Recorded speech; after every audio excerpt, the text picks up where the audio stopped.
this fixed. My name is Steve King. I'm the Mount Vernon moderator. Have been in the past a school board member, building committee member. And actually looking back at some notes today, this is kind of a neat night for me because the year 2000, Mount Vernon did not have a kindergarten. And I was one of the road townspeople that challenged the school board at the time. The school board did not want to support a kindergarten. But a group of parents got together and made it happen, and here we are with kindergarten. So I think this is kind of a unique night to just talk about some ideas that have come up to solve a few different problems. There's probably issues out there that haven't been considered, and that's what this is all about, is to listen to your thoughts, listen to some ideas, and the SAU is going to take that back and see what they can do with it, see what they can do with the school boards from both communities' approval, and this is also something that needs parent approval. It's not something that they're trying to push down. This is, thou shalt do this, we're going to do this. So, with that, we're a little off the slide here, but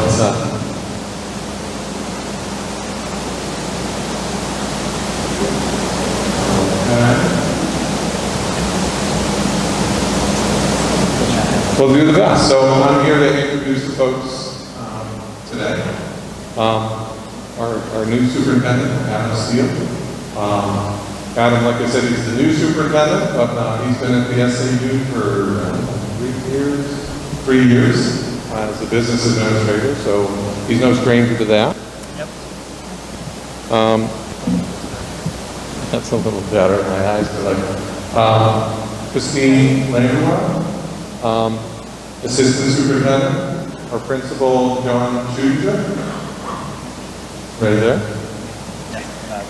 Nicola Frater is the principal of Park Wilkins School. Is Kathleen Murphy. Kathleen's chosen not to sit up front, but Kathleen is assistant principal of Park Wilkins, and Lee Childs, also an assistant principal. And I guess I would certainly like to welcome the folks from Amherst. I could just have a show of hands for myself. How many people are from Amherst here today? What? Okay. You found it okay, that's good. How many from Mount Vernon? All right, well, we welcome you up here. Would love to show off our little school. It's a wonderful gem here, and maybe some of you will get to enjoy it as well. Thank you. I'll turn it over to Adam. Thank you all so much for coming out. It's really impressive that on a Monday night in the middle of the summer that so many people have come out to talk about kindergarten and our elementary students. And so I'm really impressed that so many folks are here. I really appreciate you taking the time to be here. So I wanted to walk through some information that has gotten us to this point this evening. And then leaving here, we have a form for you to fill out with some feedback for me that will inform the recommendation I'll make to both school boards next Monday night. So in terms of process, here's how this worked. We identified that there was a potential issue and looked at a bunch of different solutions that could be used to address the issue.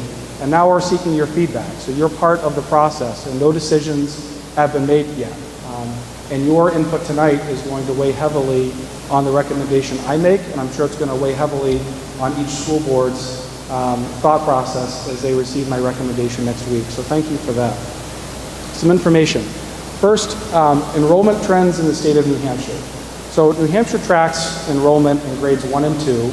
They don't track it in kindergarten right now, but the enrollment trend in grades 1 and 2 has been decreasing slightly over the past several years. Meaning average class size, and you can't see it on the left, but it says average class size, that's right at 18 in kindergarten and first grade. So if you look at right here, it's at 18.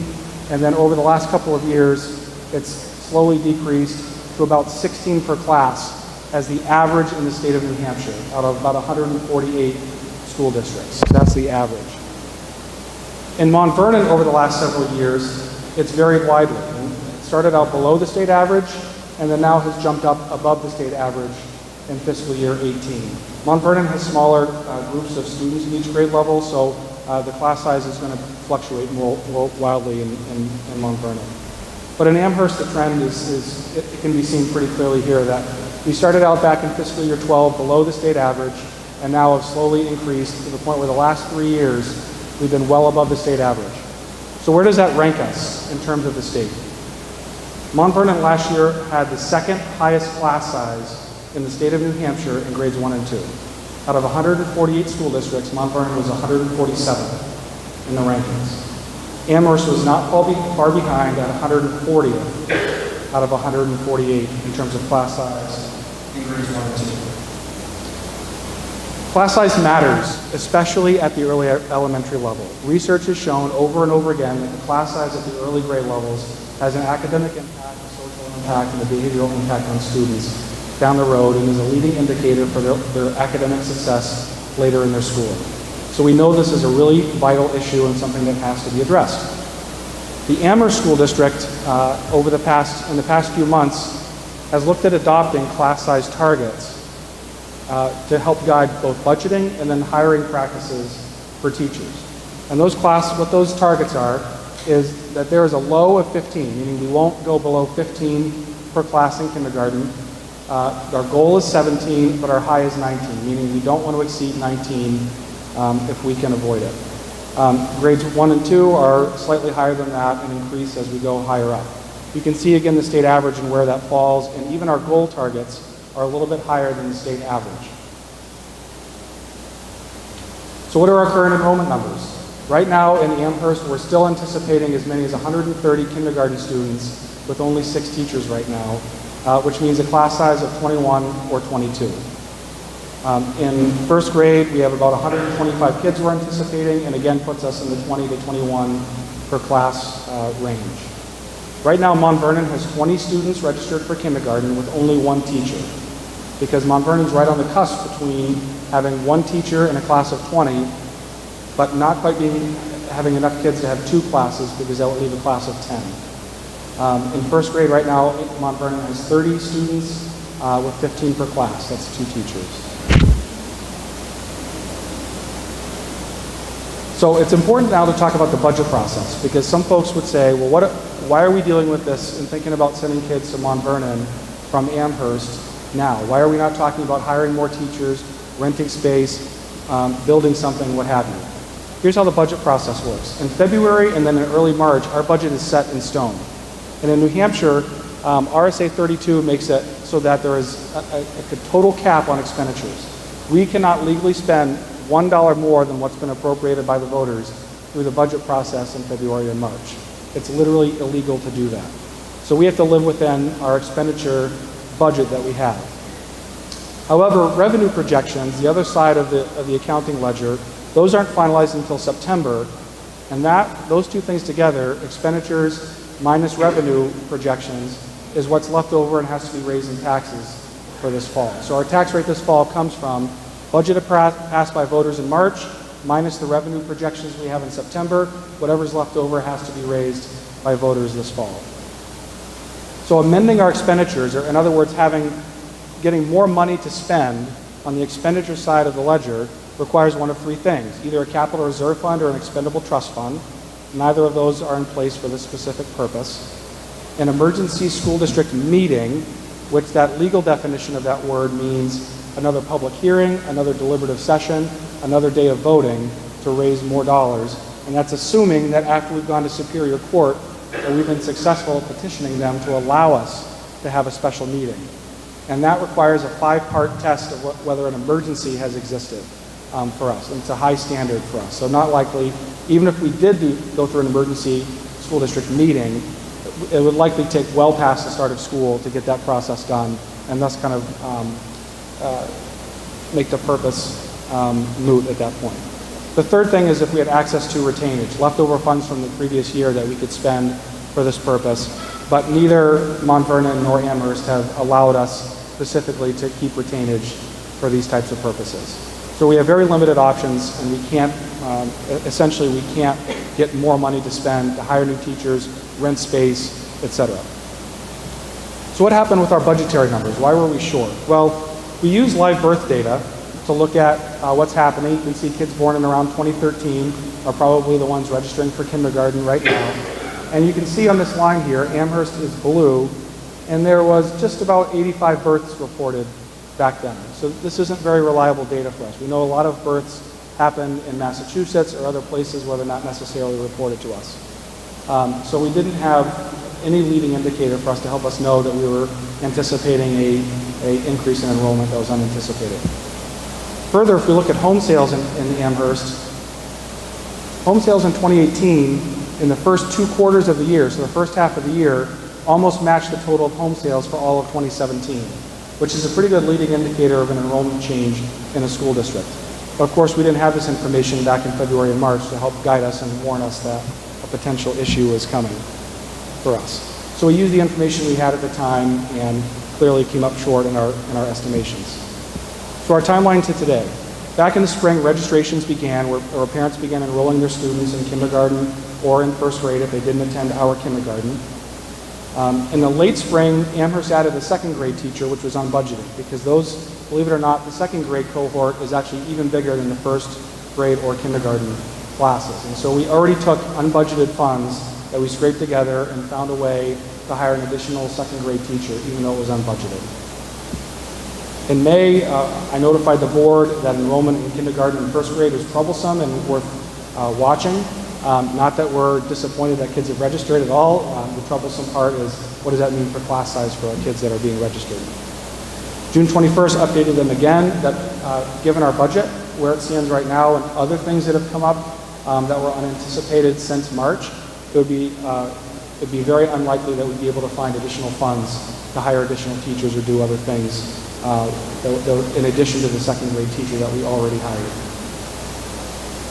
June 29th, after discussing the issue with my leadership team, and we thought of the potential for Mount Vernon being an option for some Amherst kindergarten students, I met with the school board leadership for both the Amherst and Mount Vernon school boards to gauge their interest in whether it's an option we should even consider exploring.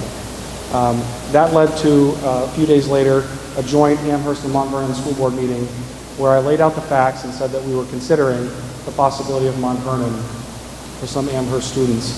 Of the 10 board members, 9 were present and 8 were in favor of us continuing to explore this as an option. July 6th, I met with both some kindergarten and first grade teachers from Amherst to gather their input and perspective, which was very helpful in kind of gauging both community input as well as some of their academic and behavioral concerns. And then July 9th, I made a public announcement saying that this is something we're considering and we need feedback from the public before we can move forward. Tonight, we're here at this public forum to gather more input from you folks directly. And then next Monday, my plan is to make a recommendation to both boards about our path forward. So that kind of gets us from where we were to where we are today. So what do? Well, we need to think about these issues in 3 ways. Both the long term, meaning it seems like we have some facility challenges in Amherst. And if we wanted to do something to address those, that's a long-term solution. If there's any kind of building project, addition, renovation, anything like that that needs to be addressed, that's at least 3 to 4 years out from being able to be in use for us. So we need to evaluate those long-term things. Then we need to think about the short term. What gets us from beyond next year to that place where the long-term solution can be in place? But right now tonight, we're really talking about the immediate term. What do we do for this coming school year? For the long term, we can look at enrollment trends, evaluate our current facilities, and consider long-term options, while in the short term, figure out what's the least expensive way to bridge the gap from where we are now to where we need to be down the road. It could mean things like renting space from other places. It could mean additional portables. It could mean that a number of our teachers are on carts and are in different places to find a way to make it work with what we have.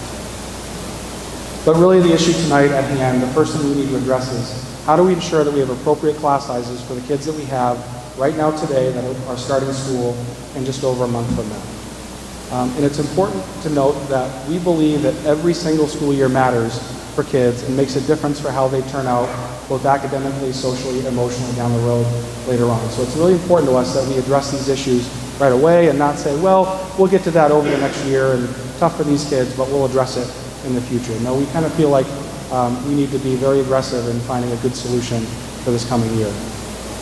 So some of the immediate term options we looked at. One is the do-nothing approach. We simply move forward with our budgetary limits that we have in place right now and have that be good enough for this coming year. And maybe it'll come to that. We could petition the Superior Court for a special meeting, not likely to happen. We could find additional budgetary things within our budget, including things like reassigning existing staff from a position outside of a classroom teaching position into a classroom teaching position, if possible. We have to be very careful that we're not solving one problem while creating others.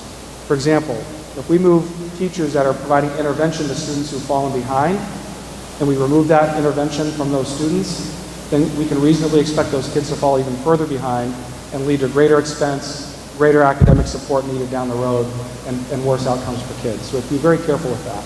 We looked at reducing buses. That's a non-starter. We're seeing increasing enrollment in some places, and we already have lengthy bus rides already, so that doesn't seem like a viable option for us. We can limit discretionary expenses from other areas like technology or other things that are not absolutely vital to the school year. We've already done some of that with the second grade teacher we previously already hired from an unbudgeted standpoint, but we don't think there's much left to find in the budget that makes us feel confident that we won't run a deficit at the end of the school year. Because remember, we cannot exceed our budgetary limits. And so if we scrape together every penny in July and then something else unexpected happens down the road, I have to answer from a legal perspective why I overspent our budget. And if one of the answers is, well, I hired a bunch of extra teachers that weren't budgeted, that's not going to work, and that's not going to be something that withstands scrutiny. Or we can consider tuitioning students to Mount Vernon. One thing not on here that I want to mention for a second, because a number of you have raised it via email to me, is what about a half-day kindergarten program? What about combining some classes into a half-day program? We have existing staff. We have people that just recently, a couple of years ago, were used to teaching in a half-day program. I can tell you from a logistics perspective, sending kids up to Mount Vernon is much less complicated on our end than trying to implement a half-day kindergarten program in 2 months.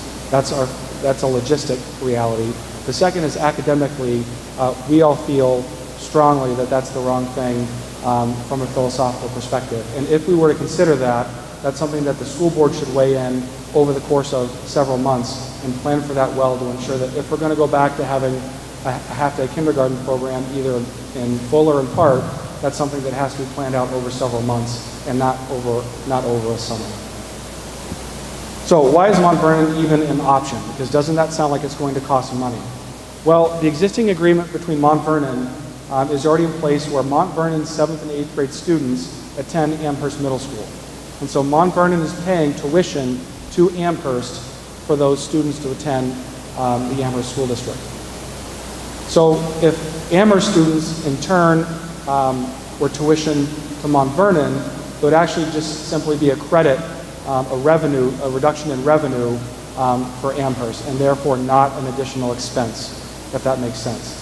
So in other words, if I'm already paying $10 to Amherst, and now Amherst owes me $2, then now I'm just going to pay Amherst $8, and it's not an additional expense for us in Amherst. It will have a tax impact. I don't want anyone to believe that I'm trying to say it's not going to cost money.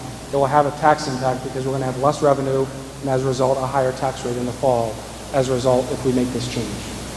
Mount Vernon does have some space available. They're in the perfect enrollment position to accept some students from Amherst because remember, they have 20 in their kindergarten class, which is a little too big, but not big enough to justify 2 teachers.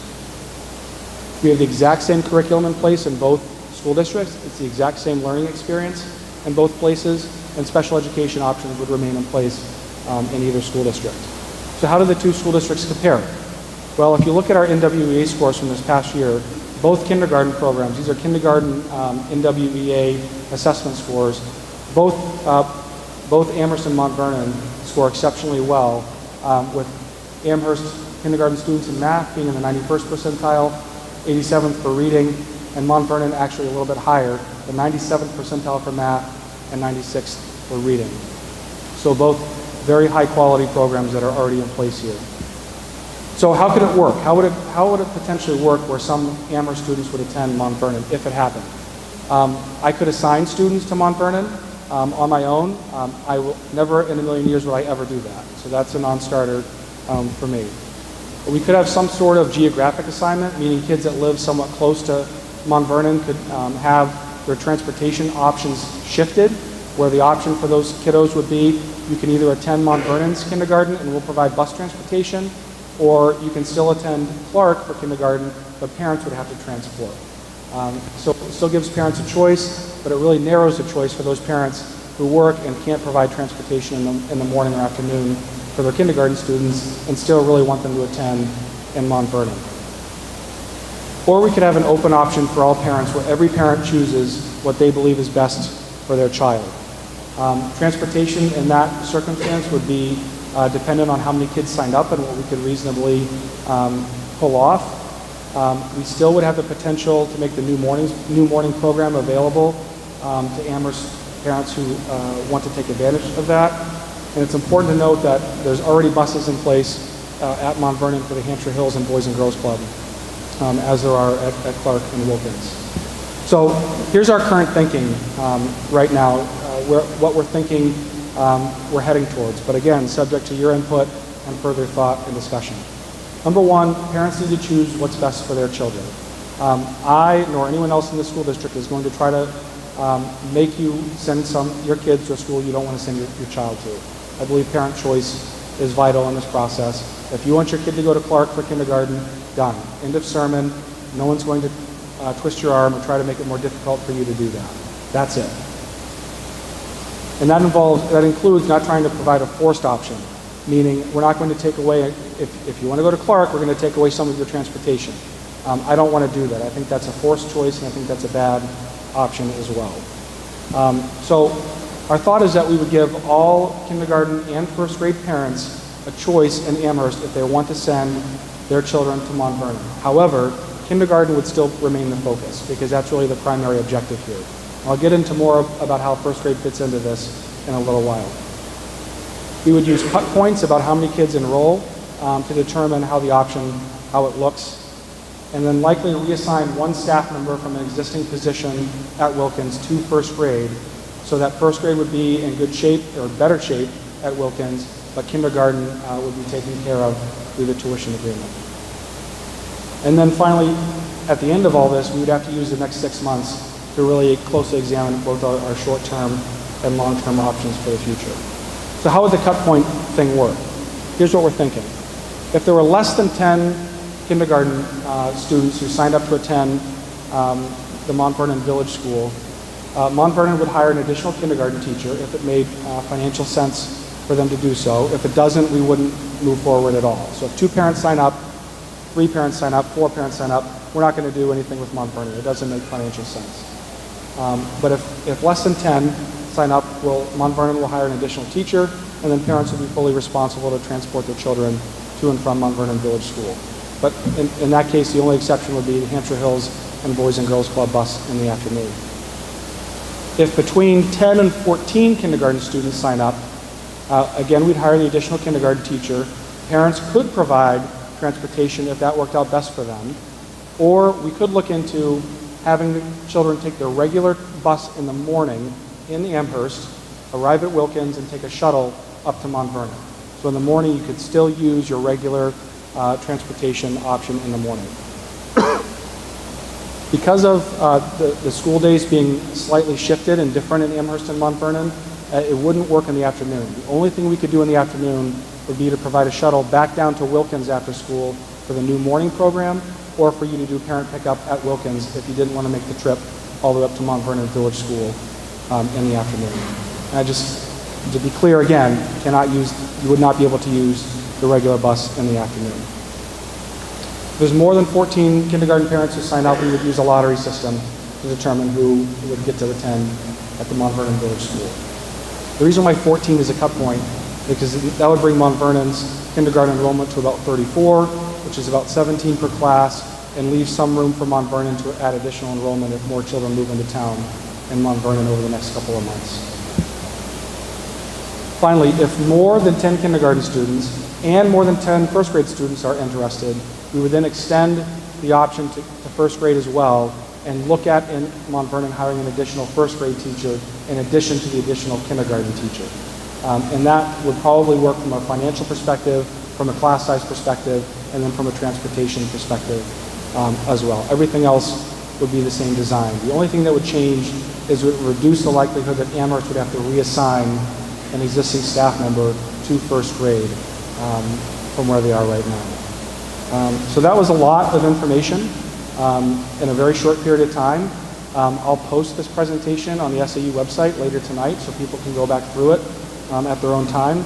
But we've assembled a panel for questions this evening, and we'll be glad to take as many questions as you have.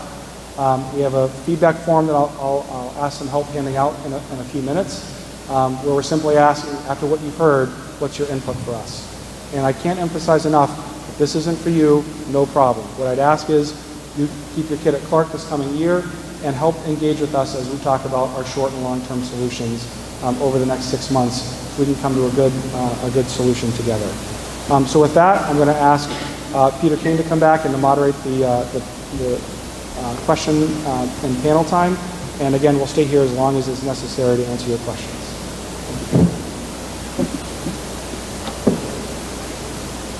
Thanks, Adam. I guess at this time we'll open up the questions. I will ask people to come up to the microphone to ask the question. And please state your name and which town you're from. I think that will help us a little bit. But look forward to an interesting discussion here. So is anyone willing for the first question? Sure. Wesley Allen from Amherst. Is that on?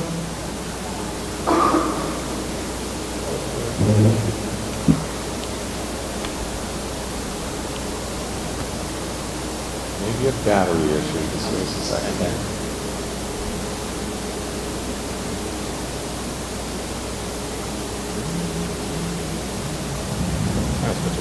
Is this one? Nope. And then we yell.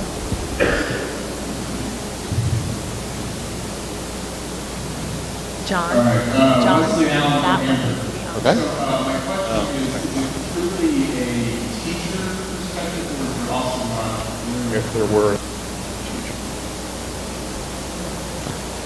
I'm sorry. Is it purely a number of faculty challenge, or is there also a space? Oh, okay. Yeah. Battery died, just have to yell. So there is also a space issue. We think we could find room for one additional kindergarten classroom at Clark with several movements.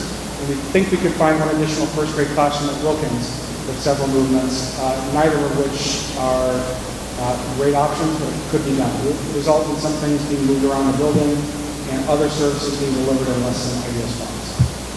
Would it be possible for Mount Vernon to have a remote class? A remote class? Remote, Mount Vernon have a remote class. like We an would Amherst teacher. provide a revenue benefit, or we would provide them a discount on their expenditures for sending students to Amherst, and then we would have a remote class for them in one of our buildings. So are you asking if Amherst could have a kindergarten classroom in the Mount Vernon Village School? The opposite. The opposite. If Mount Vernon could have a kindergarten classroom in the Wilkins schools or the Clark school. I suppose that's technically legally feasible, but it's not very practical with we have separate bargaining units, and because we're one SAU but 3 separate school districts within the SAU, from a supervision, evaluation perspective, that would be pretty difficult, especially because 2 teachers next door with the same experience and degrees would be paid different amounts, would have different professional development opportunities. It would be and I'm not sure that from a financial perspective it would make a difference. Good thought. I guess if I could just follow up on that, because the question seems to be a question of teacher availability, but also space availability. So is there, if I understood the question right, is there space available in Clark and Wilkins for another classroom down there? Yeah, again, maybe. We could probably, if we had to, find one additional classroom at Clark and one additional classroom in Wilkins, but it would be very expensive.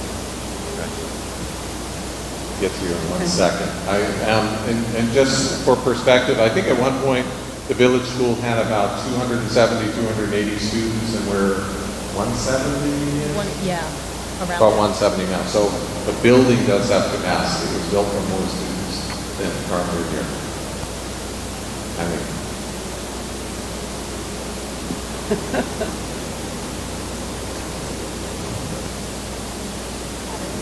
Eileen Haver from Mount Vernon. My first impression is that if you have 10 students coming up here from Amherst, either in first grade or kindergarten, would require Mount Vernon to add an additional teacher. I don't see where 10 students coming from Amherst is going to pay a teacher's salary in Mount Vernon. Is that correct? I understand your concern. So here's how it would look. I would assume, and this is a negotiation between both school boards, but I would assume that it would be a reciprocal agreement of the existing agreement for 7th and 8th grade students from Mount Vernon to Amherst, in which case it's really the cost per pupil that's used as the rate. And so that for Mount Vernon is about $16,000 and change. So 10 students would be about $160,000 that would be coming back to Mount Vernon. And a typical fully loaded teacher, $100,000. Adam, we have this one here. I think it's. if I could add too, I think there's benefit to Mount Vernon too, where we have one kindergarten teacher with 20 students. That would be, it could reduce the class size down to 15 students. So there would be a benefit as well for students. We also have, do we have 2 empty classrooms? One for kindergarten and one for first grade? We currently have one kindergarten classroom with 20 students in. We have an empty room that we use in the second classroom. We have 2 first grades. We would not need another third grade classroom. First grade classroom, sorry. We have 2 first grade classrooms. So, About 14 to 15 students in each. so if 10 first grade students came in, we would not have to hire another teacher. But we would get rid of the tuition. Correct. We're only talking hiring a kindergarten teacher. Thank you. My name is Larry Breckenridge. I live here in Mount Vernon. I want to say to my Amherst neighbors, they've been very welcoming to my daughters at the Souhegan School, and we would like to issue a welcome for all of you to come and take advantage of some of the infrastructure we have here at Mount Vernon. I think it's a good plan, and our kids will be going to school for the majority of their education life, and if we can help you out of a demographic bind, we'll be happy to do so.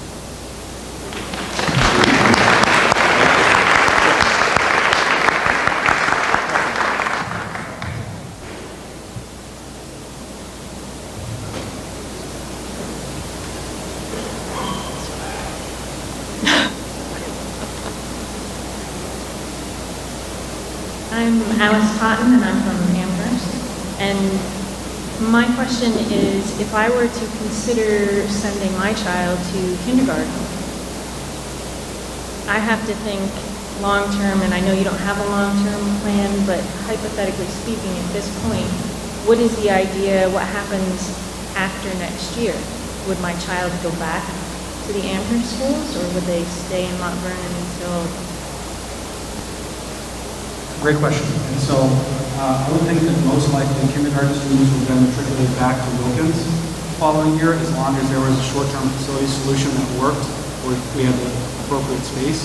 It could be that next year in the spring, we're talking about what do we do for the school year after this next one, where parents are considered again about what do you want to do for your child. But in year by year, our plan is whatever every parent thinks is best for their kid is going to be what we do. And no parent, if they send their kid to Mount Vernon for 1 year, is then committed and can't get back out of it if they want to make a different change the year after. Hi, my name is Katie Morshed. I'm from Amherst. My question regarding class size at Clark Kindergarten. So there's a teacher per classroom, but are there specialists that come and stay within the homogeneous classroom? Are there paras that stay in? So that would just help the ratio between teacher and students. Or do they always pull? Yeah, because there's only one. So in Amherst, there's a paraprofessional in every classroom that's assigned alongside the teacher. And then in Mount Vernon, there's also a paraprofessional assigned to kindergarten that provides assistance. And then in both schools, there are specialists that come in and provide services to students. And they provide services. I know that they have a group of kids they work with, but they'll work with any kid in the classroom. Okay. Thank you. Hi, my name is Colleen Tapley, and I'm from Amherst. I have a few questions. One of them is, I know that in other school districts in the area, they have had the same issue with bubble grades, where they've had larger grades due to people moving in over the summer. And I know that they've used their contingency fund to hire another teacher, and then they've used their maintenance trust to get portables. I know that Brookline's doing that right now, so I'm wondering about that. Great question. So the contingency fund is only available if the local school district has voted to allow it to happen, which neither Mount Vernon nor Amherst have done. So that hasn't happened, nor has any money been put into a contingency fund. And second, the capital reserve fund that we have in Amherst for facilities only has about $200,000 in it. So if we needed to make adjustments to a couple of classrooms, we could. That wouldn't likely be enough to rent portables, because there's, well, the operating costs for portables can be lower than that, and the initial costs are typically much higher. So that wouldn't be enough for us. Okay, and then I also want to note that in other school districts in the surrounding area that are very similar to Amherst, they offer parents the ability to choose between whether they want full day and half day kindergarten, and they have the same exact setup as we do. So that's something I think that should be looked at for those of us, because you may not have parents that want to move their kids to Mount Vernon, as lovely as Mount Vernon is. For some of us parents who work, that's not really possible.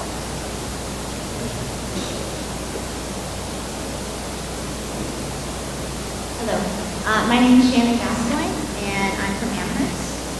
I just first want to say thank you to the SAU for hosting this session tonight. If you're a parent with a new kindergartner, so this is your first time, let me assure you, as a parent with 4 children, the classes in Amherst are squeezed for space. There's not room in Clark for anyone else. How we would squeeze these kids in is beyond me. So I'm thrilled to see someone, to see everyone here tonight trying to figure out some solutions. Clearly, we have an immediate crisis before us with these kids coming up, and they do deserve a smaller class size. One of my children is in the 2nd grade class that you hired the new teacher for. His kindergarten and 1st grade experiences were greatly altered because of the number of children in his class. So class size is no joke. I'm happy to support whatever option we come up with as a community for this immediate crisis. My bigger concern as a parent who has another 8 years at Clark Wilkins is, what are we doing to solve this? I see that you have some long-term planning goals. Looking at enrollment long-term, I feel like the time for that has happened, and we should be able to check that box off and move forward to get some plans in place to free up some money for teachers, for space. Clark School was not designed for full-day kindergarten. It was not designed to house a preschool and a full-day kindergarten. So that's one challenge, and we're busting at the seams in Wilkins. So, to you new parents who may not have had an opportunity to really know from your child what it feels like to be in a class with 23 students, I'm here to tell you it is not a pleasant experience, and figuring out a way to not have that situation for your kindergartner is valuable. And I'm not advocating for one plan or another. I'm here to learn like everyone else. But in the future, if there are opportunities for folks to have a say on how do we get more space and how do we get more teachers, I would encourage everyone to do that. Actually, Adam, I'm going to take a shot at answering this for you because we ran through this years ago in Mount Vernon where we were out of space and we had to build onto the school. And we got a great group of community members involved in the Space Needs Committee. And there is nothing more energetic than parents of kindergartners. If anyone here have high school or post-high school kids, you just don't care anymore, right? And I mean that, I'm joking, but it is so important to the parents, and we got so much done in this school that I would encourage you, and I'm sure that the SAU is going to be looking into some long-term planning, and you guys will have a seat at the table, I'm sure. Thank you. Hi, I am Rachel Merrick-Mag out of Amherst. I think you did a really nice presentation today and made a compelling case for tuitioning. A relevant question that was not answered is how many parents have already volunteered? Do we have students who have volunteered? And if so, can you give us a roundabout estimate of how many? Great question.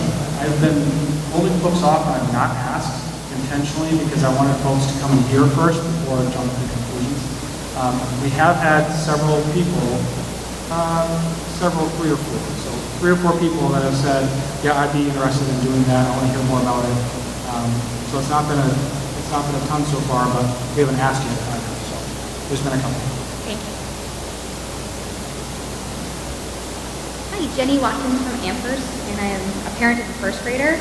Their room assignments have already been given out for next year. What does that do if we hire another first grade teacher? Because they already know who they're having.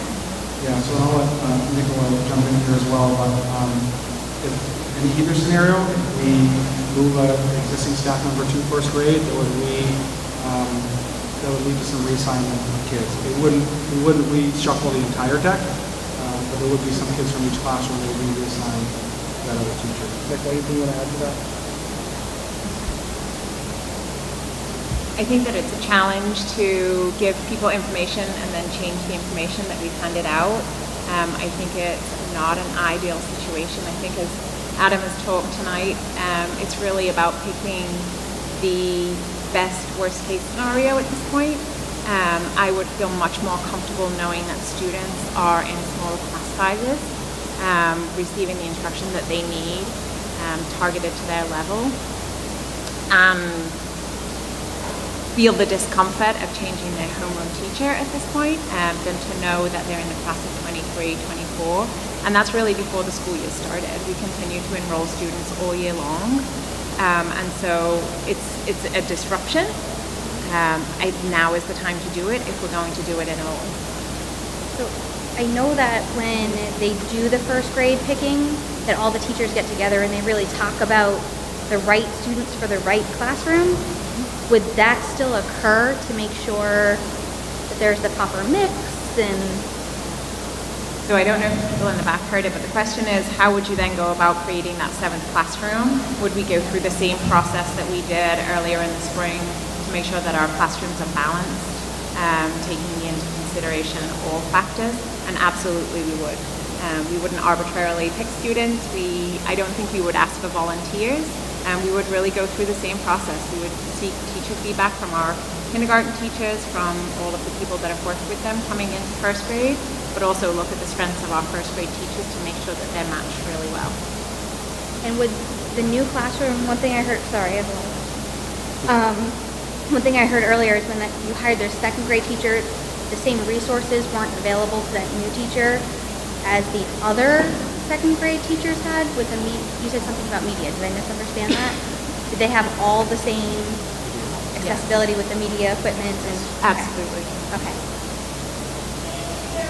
Okay. Did you want to address something? Okay. And please, I'm going to ask people to speak into the mic so everyone hears. Hi, I apologize for jumping the line. My name is Liz Alexakos. I'm a first grade teacher at Wilkins. I've been a kindergarten teacher at Clark for a long time, so I've taught K-1. And I'm also a parent of 3 children. I do live in Bedford, but I will share with you that all 3 of my children have had some experience where during the summer we received a letter saying, your child was assigned to this class, something has happened, we've had to redistribute our teaching staff, and now they're assigned to this class. And I just want to say as a parent, I know how nerve-wracking that is. So I really wanted to speak to you and say, I know how that feels. It's so worrisome. For all three of mine, it's turned out to be one of the best things that happened for them. And just know that Clark Wilkins, Mount Vernon Village School, all the teachers in SAU 39 are so dedicated to your children, and we will take care of and love and teach all of your children wherever we do it. So I just wanted to add that too. Thank you.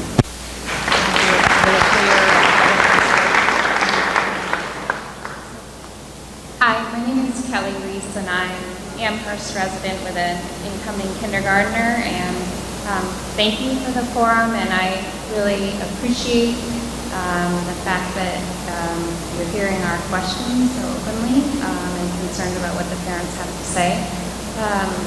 So I have two questions. One is, let's just say the 10 kids to Mount Vernon plan works. Does that put the Clark class size in the 20 to 21 per kid range? A little lower?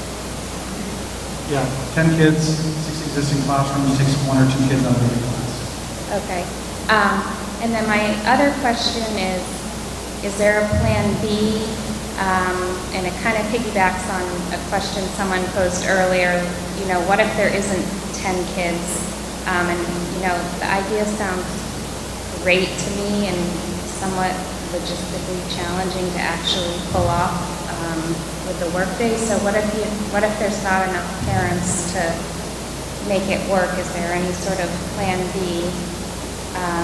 And I guess my comment is that as a parent, I understand the problem, and I would be willing to do things that I could do, like try to find transportation one way to Clark if that freed up dollars, or I don't know, extra school supplies. So I think I'd be willing to answer a survey to say what I can do to help, even if I couldn't get my kid to Mount Vernon and back every day. So those are my questions. Thanks. Yeah, great question. Thanks for your sentiments. Plan B is either we live with what we have, or we simply reassign one teaching position in the kindergarten and or first grade. That to only one class, one grade level, not help in any way. Another option we even considered for a while was the potential of a multi-age classroom, a combined kindergarten and first grade. But similar to a half-day kindergarten program, pulling off the design of that in a couple of months is not a wise endeavor. We wouldn't risk that, of not doing that well.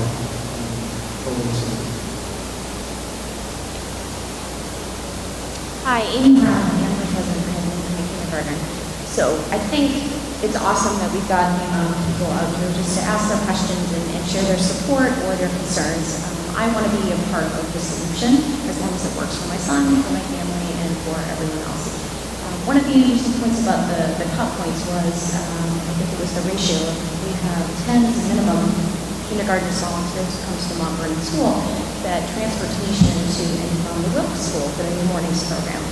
How feasible is that to stretch it down to at a bare minimum? We will always provide that. Because I know from a before and after school care program for the working parents, that's a really attractive option because they're already going to have to get on a bus.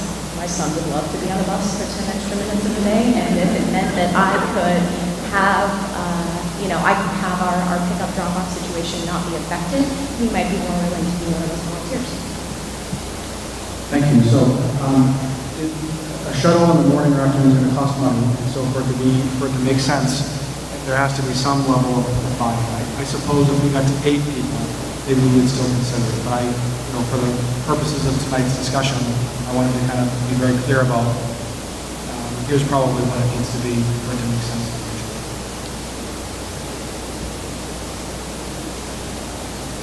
Hello, I'm Kelly Bennett. I'm from Amherst. I have an incoming second grader and an incoming preschooler. So I'm really interested in the part of your presentation when you talked about the interim between your short term and the long term. So I was wondering if you could and in support of Shannon and some of the other parents, I want to help. I want to get the word out there. If you want me to hold signs at voting day, I'm your girl. So I want to know what we're looking at in the next year, the following year, these short-term, long-term, this mid-range point for our students, because for my family directly, we're impacted by this decision, and I do want to do good for the whole community. We love Amherst, we love our teachers, we'll love Mount Vernon too. Sorry, I don't know too many of you all. But what are some more of those options? What are you looking at? What are our reasonable options for this kind of next 2 to 3 year projection time? Yeah, great question. So our order of doing things is this year first, let's get that settled. And then I think the right thing to do is to consider long-term solutions, figure out where we want to go as a permanent solution, and then how do we bridge the gap from now until then. That's tough to do, but any short-term solution, there's limited options because we have limited space. So those options could be portable classrooms. It could mean that we tuition more kids somewhere, somehow, someplace. It could mean that we rent space from somewhere else in one of our 2 towns and use that space temporarily until a long-term solution is available for us. It could mean that we use every nook and cranny in both schools temporarily and hire the additional staff. Or it could mean that we accept larger class sizes temporarily and add additional support to those classrooms in the short term, meaning additional paraprofessional support. Maybe we have 2 teachers per classroom that co-teach. All sorts of things could be looked at for the short term. And everything's on the table when we have the option to go back and ask voters for money for the fall school. Okay, thank you. How you doing? I'm Brian Good of Amherst, and I think all of us here, despite whether it's Mount Vernon or Amherst, doesn't matter the school or the town or the administration, it's about stability for kids, right? That's critical for their formative years. I'm really questioning, we gave statistics. I am by no means an education science major, and you have statistics out there around ideal. You could get a little closer, please. Thanks. You have statistics around ideal class size, and I don't know what goes into that, but I'm sure there's a lot of science that does. And the target you had for kindergarten in particular was 17, and you said your high point's 19. And I think I heard earlier that the class target size right now is 22. And I heard if we were to pull off this trick here, you potentially drop it down 1 or 2 per class. How much is that really impacting the classroom by reducing them by 1 or 2 students versus changing the stability in their educational structure by moving them from school to school, from kindergarten to first grade? And this isn't a short-term problem. I mean, you put another graph up there that said the last 3 years you've been seeing growth in population or growth in the demographics for the enrollment. So this isn't a short-term problem. So how are we going to continue moving these coconut shells around the board? We're playing 3-card Monte. I mean, this is a long-standing problem, and we don't have a lot of new space in Amherst. So how are we addressing this short-term, which you've laid out a nice plan to do? But we have a longer-standing issue, and at the end of the day, it's about creating stability for very young and impressionable kids.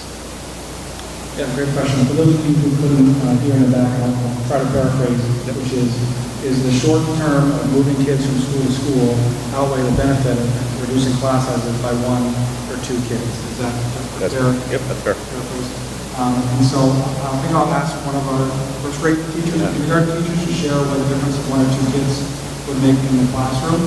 I will also add that kindergarten students in Amherst already go from Clark and then to Wilkins, so they're already making a change between kindergarten and first grade, so that doesn't seem any more difficult for us. In my experience, being an educator for a long time, the transitions are harder on the parents than they are the kids. Kids adjust and they move on. It's not as big of a deal for kids as we might think it is. But that's just my opinion. I'll ask any of our teaching staff if they want to talk about it. I just want to hit on one point, though. Yeah, they do go from Clark to Wilkins. They do go from Clark to Wilkins. They all go. Not just 10 kids. So there's a big difference there, right? Yep, that's a fair point. So the point was only 10 kids would be going from Mount Vernon to Wilkins the following year, as opposed to every kid going from Clark to Wilkins.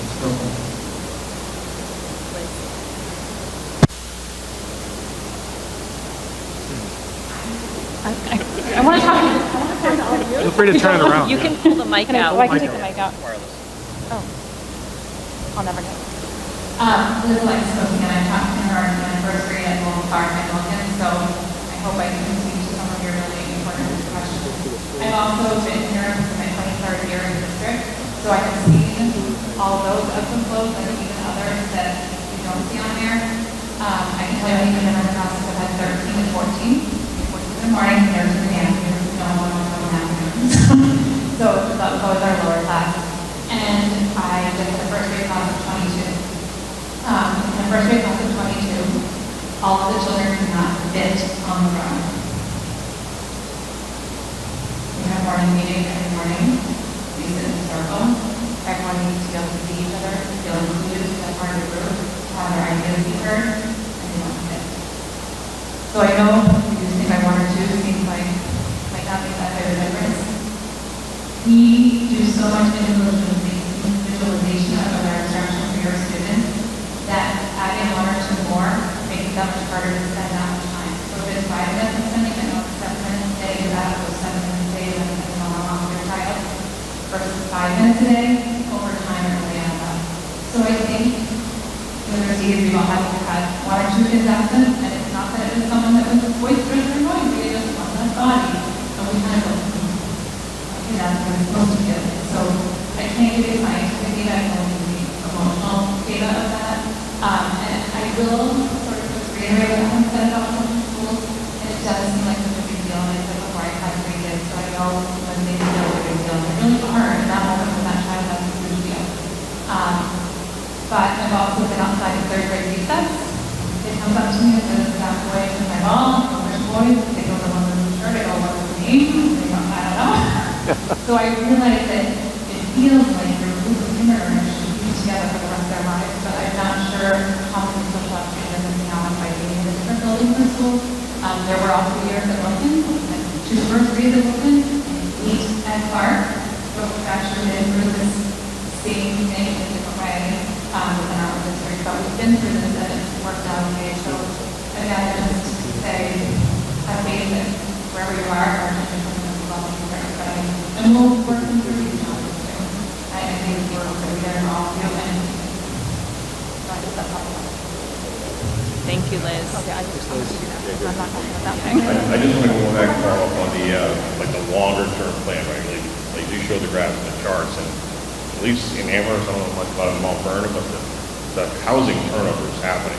And people moved here 30 years ago with young kids, and they've all gone off, and they've graduated, and they don't live here anymore. Or they're moving out, or they're downsizing. So the demographic in the town is changing and has been for the last half decade.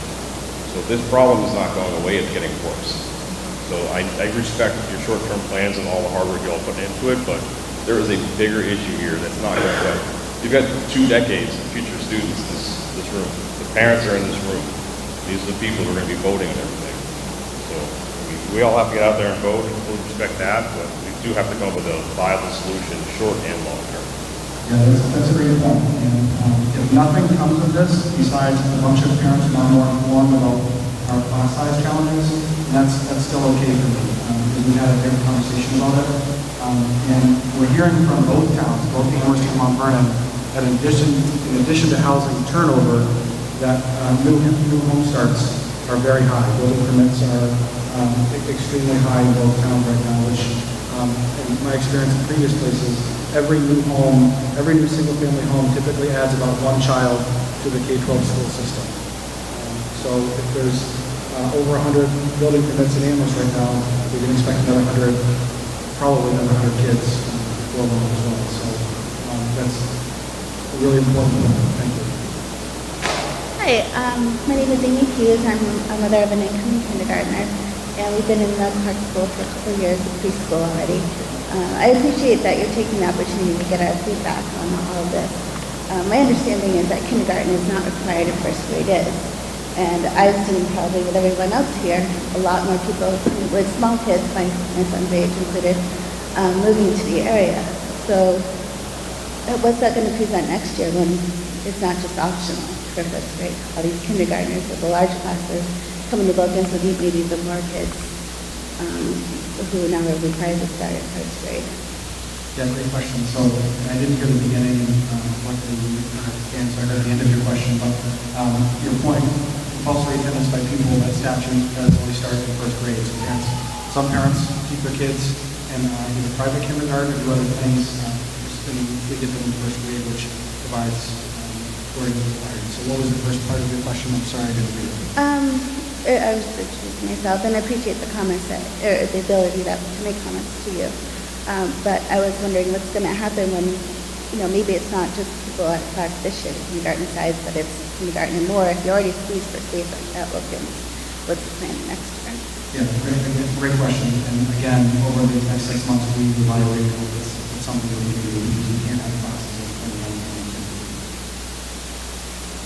Hi, Colleen Tapley, Amherst. One of my biggest concerns is you're talking about how we need to figure out what we're going to do for this year, and I feel like it's a little late for all of us to be hearing this, because I think you were aware in May that this bubble was coming up, and it's been a trend. My biggest concern is you're looking long-term, and you're looking at what we're going to do as a Band-Aid for this year, but my children are the 3 that will be directly impacted by those next several years until you figure out what to do. So figuring out what to do for my kid who I moved to Amherst for the schools. We moved here for the schools. And I feel like that's not good enough for what we pay for our schools and for why we all moved here for the schools. The other thing I want to say is I know that the budget is capped, but how you spend it is not. And I think that's really important for people to know and be aware of. Thank you.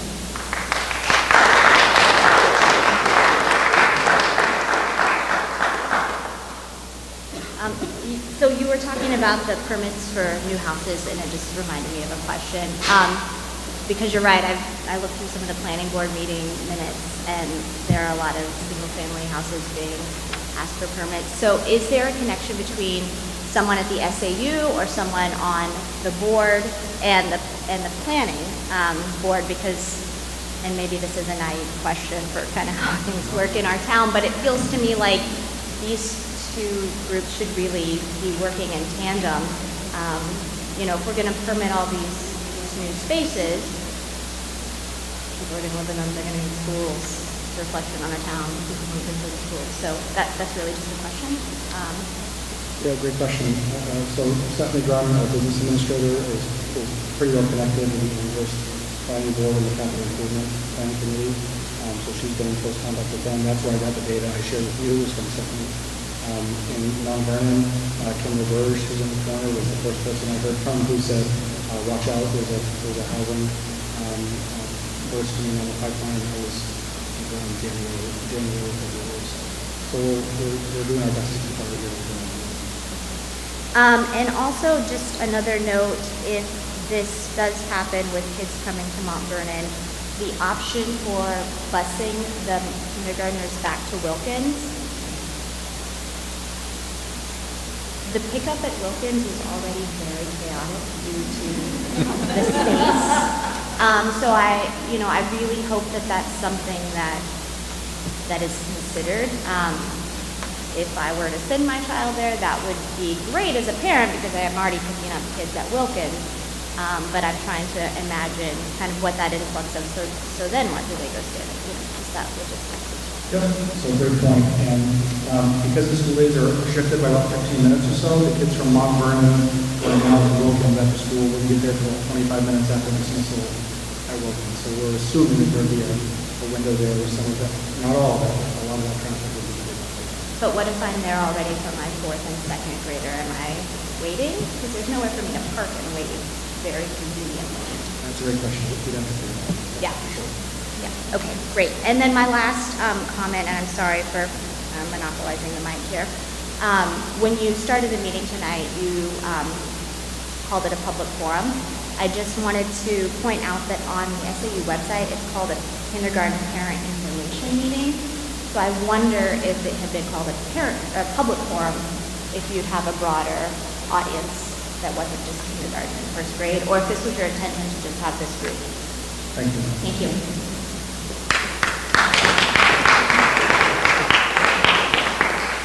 Kelly Bennett again, sorry. some of the chatter, obviously, around town throughout the summer. One of the things I heard from parents was that if they they were open to going to Mount Vernon as a kindergartner, but they were looking for the option to have their students stay there. Will that be presented to them? Do they have to come back to Wilkins? Will they be able to make that decision to keep their family at Mount Vernon if that is something that works for them? Because I think that is something that would sway one way or the other, parents' decisions. I mean, you're thinking about not just this year, but now I've got a sibling who's 1, and where is that child going to go? I'm not going to have one in Mount Vernon and one over here, or fourth graders here and preschoolers here. So is that something that parents can consider? Is that really not one of our long-term goals? Yeah, that's a great question. I would suspect that some parents might say, this worked out great for me, having my kindergartner go to Mount Vernon, and they stay with that pupil and continue on through. I don't know the answer to that. That's something the board would have to weigh in on if we'd have to discuss.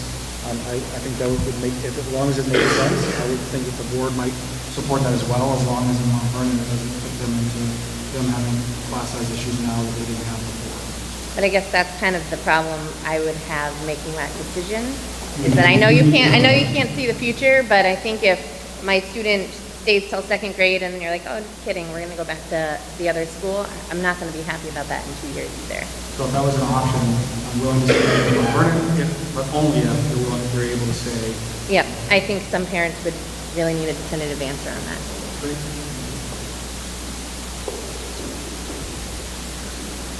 Hello, my name is Norbert Dudek, and I'm a resident of Amherst. I think we all want to reduce the class size, no matter what school we're going to send our kids to. For me, logistics probably isn't going to work because I live half a mile to a mile from Clark Wilkins, and it's kind of putting my child on the bus, if there is a bus, the opposite way. So for anybody to be able to answer this, I think we need to know the schedule of the bus, the schedule of when the school starts in Mount Vernon, how New Mornings is going to look, because I am planning to take advantage of New Mornings, but I'm kind of going at it blind. I do need some more information on what it's all going to look like, how it's going to hash out. Yeah, if we provide bus in the morning, the kid would take the same bus that they would normally take to get to Clark Wilkins. So that would be the same. And they'd be transported to Mount Vernon from Wilkins on a special bus. And then in the afternoon, you can either pick them up at Mount Vernon, or a bus will bring them back to Wilkins to do the New Mornings program, or to have transport at Wilkins. But the bus pickup in the mornings would be at the YMCA or Hampshire Hills, you're saying? No, I'm sorry if I wasn't clear about that. The bus pickup in the morning would be their normal bus route that they would take if they were attending Clark school. So whatever bus comes to your neighborhood, they would be able to take it.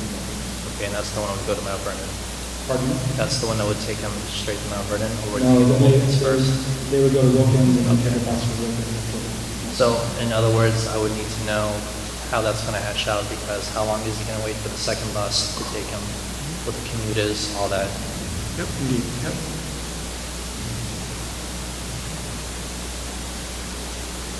Jenny Watkins, Amherst. Going back and watching some of the school board meetings, there was a comment made before we voted about the septic system, that if it didn't get voted in, there were still funds for it anyway. Is there an opportunity to use those funds that were going to be set aside for the septic system to help solve this problem? Unfortunately, no. So those funds that were voted for the septic system, first of all, we have done that. Just in the process of it. Right. But there was if it didn't get voted in by the tax voters, there was still funds available to fix it. But we did vote for it. Yeah, I'm sorry if I misspoke at that board meeting, but I don't know if funds would be available to fix the septic if we didn't get that warrant in the past. Jessica Hinckley, I'm a Mount Vernon resident. I want to know what the impact is going to be on the older students at Mount Vernon if we have to give up space to accommodate a second kindergarten class. What will we have to sacrifice for our older kids and the education they're used to receiving to accommodate these extra kids? Your questions about impacting older grades, meaning upper, like 4th, 5th, and 6th? Yeah, I have an incoming 3rd grader and an incoming 5th grader. So I want to know what the impact there is going to be. What are we going to have to sacrifice for our kids to accommodate a second kindergarten class that we weren't anticipating. There is, so the room that we have, the room I'm looking at currently is the classroom that we have in kindergarten, so the lower grade we have last year, kindergarten classes.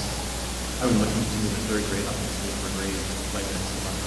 Okay. So there really is no physical impact or emotional.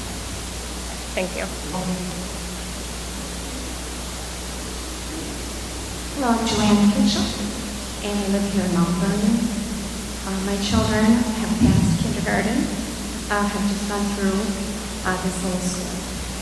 My question is regarding consolidation. I haven't heard a peep about that in probably a year. And this would, I could understand a child coming up for kindergarten and then what happens to them. So if you could speak to the consolidation. Thank you. Some of our board members are smiling at me as well because consolidation has been a topic we've discussed extensively, but not a lot in the last 6 months or so.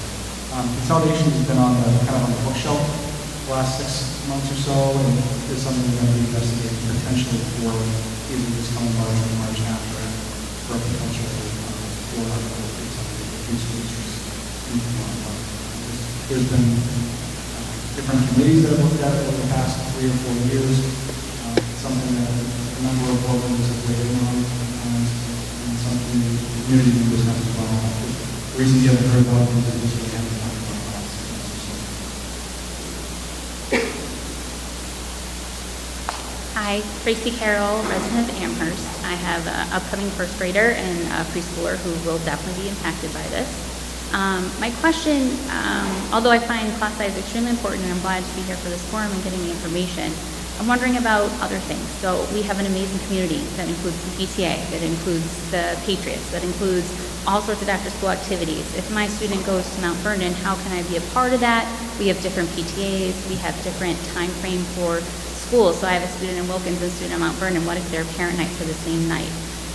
Cheer practice is right after school. And if my second daughter wants to do cheer practice, she's not going to be able to get there in time because of the different time dismissals for the schools. Is that something you've thought about, considered? Because that will directly impact the incoming kindergartners if they're here and they want to be a participant of their town and their community events.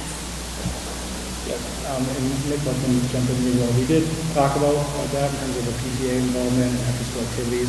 I think our consensus is that we're open to making it work for each family. If families wanted to participate in the other schools' programs, we would find a way to make that work. But I don't want to participate in the other schools. I want to stay in Amherst with those. Yeah. But I won't. My student wouldn't be out in time to do that. So if my student would be out in time to get to football practice, cheer practice, or any of the other sports that are involved in the school because they're still physically in school here at Mount Vernon, and then making a very long drive back to Amherst. Yeah, and that could be a Mount Vernon would be a good option for you. Thank you. To the extent we can make it work, we will. If I could just add something, I've had 3 children go through this school, then they go to middle school in Amherst for 7th and 8th, and then on to Sauhegan. And by the time my kids get to the 7th and 8th grade, or by the time they got there, they knew it's one of the Amherst kids because our kids do Patriots football, they do cheer down there. So it does work. And I'm not saying it's not a hardship if you've got the transportation, but the programs do work. We don't have our own programs of that sort up here. But like I said, by the time they get to 7th grade, they know a ton of kids. The Amherst kids will know the Mount Vernon kids. And really, by the time they graduate, they're not going to graduate from Amherst. They're not going to graduate from Mount Vernon. They're going to be Sauhegan kids. They're going to be Sauhegan kids forever. And it's just, like I said, by the time they do mix, they already know each other through dance or football or whatever. Hi, Scott Vieira from Amherst. I'm a first grader. Just a quick question, really, with the potential busing schedule, where they would be picked up from Logan and dropped off at Logan. Will that condense the actual classroom time? No, great question. At one point we considered, well, when we get the kids from Amherst that are attending the Mount Vernon Middle School, we get them on our afternoon buses so they can take their regular bus rides home. The only way that works is if they miss some of their academic school day at Mount Vernon Middle School, and that's a non-starter for us. So they would, in the scenario we talked about, in any scenario we talked about, students would not necessarily. Can you go back to the trend slide for class sizes? The trend slide for class sizes. The first slide.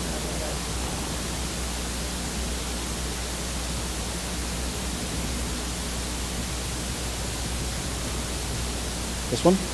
Right, so I'm just interested to know, when it jumped from 18 to 21, what discussion has gone on since then to get class sizes back down for the past 2 years? Yeah, and that's the Mount Vernon line. So the Mount Vernon School Board has added a teacher each of these last 2 years, a classroom teacher each of these last 2 years. The Amherst went from 18 to 20. I apologize. Yep, I thought you were referring to the Mount Vernon line. That's a great question. I'm not sure there's been enough discussion about it the last couple of years. I'm new. I just started as your superintendent, and I can tell you that As the business manager, yeah. You've been in the district as a business. Yep. I was a business manager. But this is an enrollment. This is class size. This is how many teachers you decide to hire as a former administrator. And having a doctorate in leadership as a university professor, this is not your enrollment trend. Enrollment is how many kids are coming into the school. This is class size, how many teachers you hired and chose to hire to distribute those kids. This is not accurate. It's not. I'm not trying to be disrespectful, but like the enrollment, this is how many teachers. If I have a cheap school and I'm going to decide I don't want to hire as many teachers, my class size is going to go up despite how many kids. Like, it doesn't tell me how many kids are in Amherst and have been in and out. You're right. The slide should be titled class size. Right. So I think we want to see what the actual enrollment trends are, because yes, New Hampshire as a state is going down, but towns like Brookline, Hollis, Amherst are going up, like drastically, and have for years. So I just want to point that out. Adam, do you have a slide of enrollment there or no? And is it fair to say enrollment has been dropping in the district? Yeah, I don't have the It has not been dropping. Oh, it has not. Okay, sorry. I did not prepare a slide.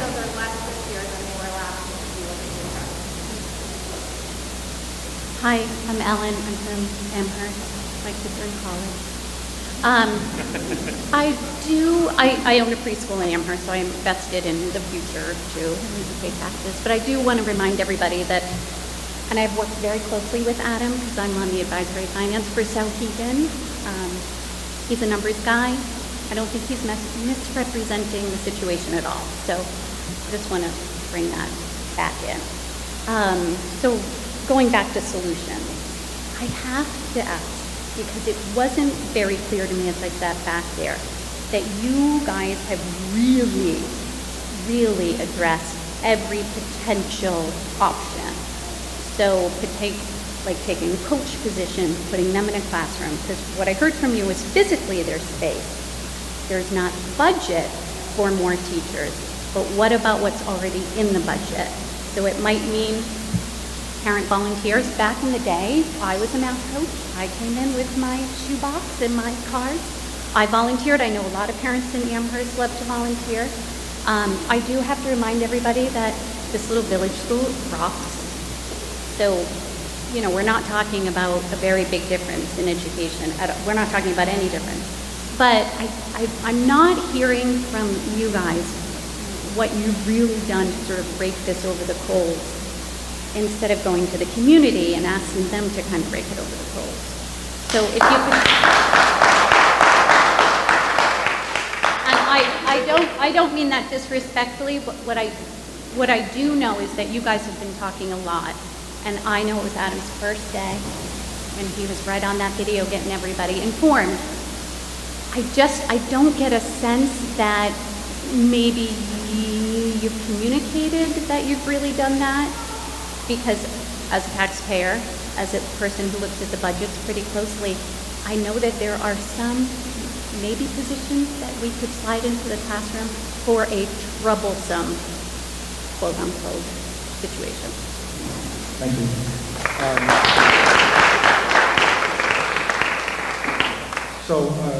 Yeah, I'll try to list the things that we've investigated. So we are talking about moving a position into first grade. That is true, likely a coaching position. We looked at interventionist positions for a brief while. We eliminated that because, as I mentioned earlier, removing the ability for intervention support for students will lead to worse outcomes down the road. So that doesn't work. We looked at having a multi-age kindergarten and first grade classroom. Again, we felt that planning that over a summer is not the best way to implement that as a potential solution. We looked at adding an option for half-day kindergarten. Again, my entire team is 100% philosophically opposed to that, academically and for a number of reasons. And even if we weren't all opposed to it, again, implementing that over a summer is not easy to be sound. We have looked at we try to think of, is there anything else we look at not buying any computers this next year. We look at eliminating buses to save money to hire additional teachers. We sat around for several hours looking through the budget on a line-by-line basis to say, is there other areas that we could pull from to hire additional teachers, or there are professional positions we could eliminate in order to hire additional teachers, and we cannot do that.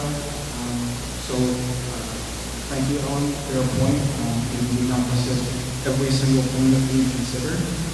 I think there's others that probably have forgotten that we considered, but we didn't take this lightly. We really did try to look at every single angle of line.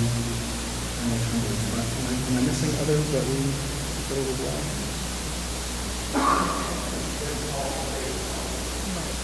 That's a good point. So in any of those things, if we're able to hire additional teachers anyway, it doesn't create more space in the buildings to make those fit into the space that we have already. So even if we found funding for 3 more teachers, we wouldn't have space for them.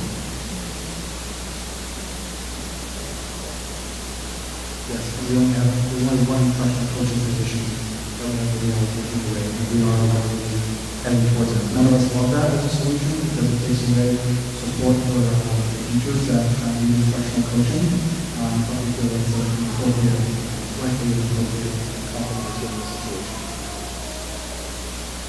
I just want to echo Ellen's comments and thank you for making them because it didn't dawn on me until you said it, but it feels like the options wasn't plural. It was a singular option. You talked about a lot of different things you explored, but when we walked in here today was to hear an option. But your opening remarks talked to us about coming up with potential solutions for the challenge and how it's going to inform your recommendation to the board. You've already kind of come forward with the recommendation, and you're giving us an option to either buy in or not. That's where I'm concerned. Yeah, so, I hear what you're saying, but I need to make a recommendation in a week in order to be ready for school. I'm being transparent with you about my current thinking. This is what I think is where we're at right now. If I hear from, I get these feedback forms, and there's 1, 2, or 3 parents that say they think this is a viable option, I'm not going to recommend it next week. So if all of you tell me, terrible idea, thanks for wasting my money and night, I'm going to listen to that. That's going to be compelling to me. If there's 10 or 15 of you that say, you know what, given on balance, this works for me and my kid, then all of those folks who want to stay at Clark, they benefit from smaller class size. Those who want to come to Mount Vernon are able to have the educational experience they want up here. Class size in Mount Vernon drops as well, and the money works out. So that's really my thinking is I can't spend more money. So I'm kind of up against the wall there. I really don't have much more space right now. So I do see this as the most viable solution to solve the problem. That's my judgment. But I'm here tonight to hear all of your judgment. So it'll be better. Are the other options or locate in the other factors? The options together with factors. The next one down for that is one of the options that we have factors. Fair enough. Hardly anyone will think that. Fair enough. Hi. I know that the kids are the most important part in this whole discussion, but I think in order for our children in whatever grade to be successful at school, the teachers play a large role. And as a teacher, I've gone through over the summer reassignment, having a month to figure out what the heck you're going to do, get used to a new environment, and I wonder how this is going to impact the teachers who will then impact our kids. Is it going to be a turnover rate because they don't like this, and are we going to lose a good teacher because they're being forced to move to Mount Vernon? I don't know if forced is the right word. Are there volunteers that want to do this, or is it going to be, hey, you're reassigned to Mount Vernon, they're not going to like it, and they're going to go look for a new job next year? Great question. So we are not looking to reassign a teacher from Amherst to Mount Vernon. Mount Vernon would like to hire an additional teacher. That new teacher that's hired may or may not be assigned to the kindergarten classroom. It might be they're assigned another grade level, and an existing teacher is assigned to kindergarten. I'm not sure how that would play out yet. I will tell you that the staff and Amherst is telling me very clearly class size is too big. If there's anything that's going to stress them out and force them to think about other options, it's a class size remains as high as right now. Is that a fair statement?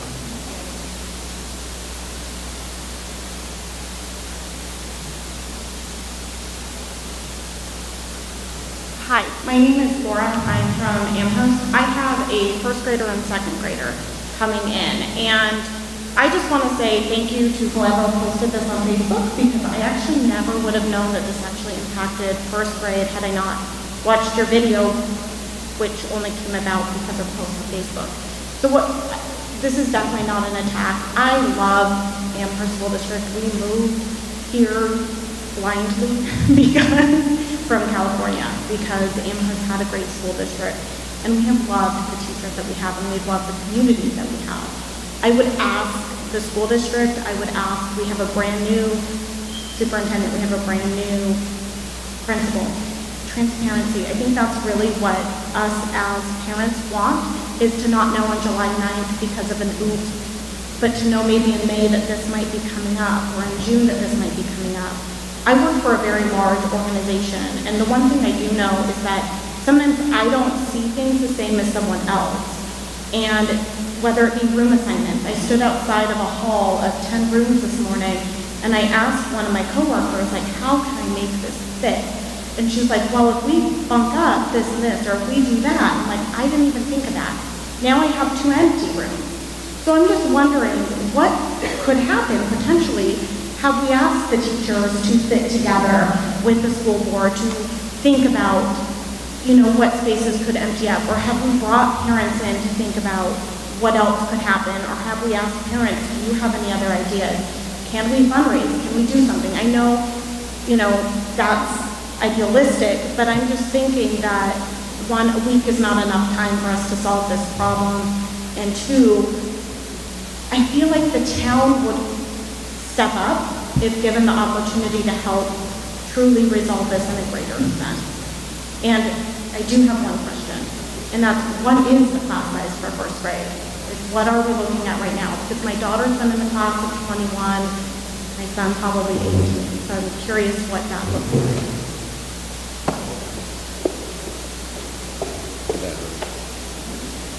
So currently we have 125 students registered for first grade. When our students left kindergarten in the end of, or the middle of June, 112 of them left, and we're up to 125. So we often see kindergarten and first grade with students who have been in private kindergarten programs, plus all the movings that we've had with sale. So currently we're looking at 21 in 5 classes, 20 in 6. If you divided everybody exactly equally. And if I understood, you could only repurpose one. So if you repurpose one teacher, that would be to either or first or kindergarten? Did I understand that correctly? Yes. Okay, thank you.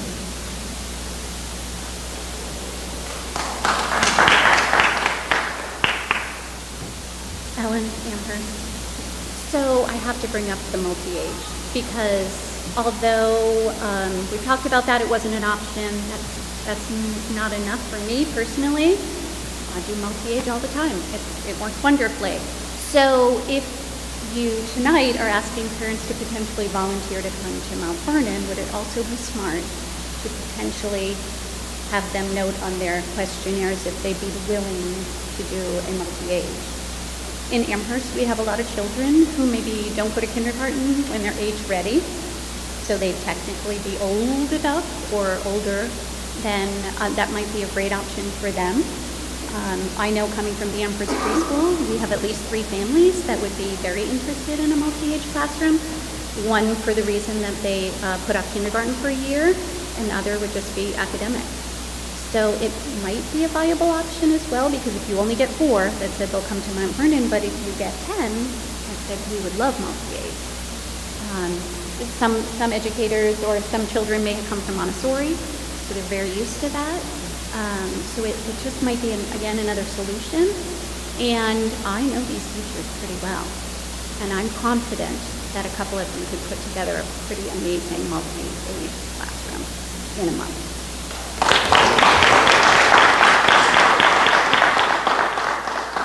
I think all of us that we are big fans of the concept of multi-age. It's something that has been done in the past, from what I understand. It is something that we will, I think, all likely be in favor of moving forward, especially as we get more into competency-based education and kids progressing upon that through the school. Having multi-age classrooms supports that construct. But we are, I am personally very reticent about trying to make that happen in a short period of time. While that is something we could pull off, I feel like there would be a risk that we would pull off well, and then potentially endanger our ability to move in that direction in the future, which is where I think, frankly, we're heading before long. I'm just nervous about the time.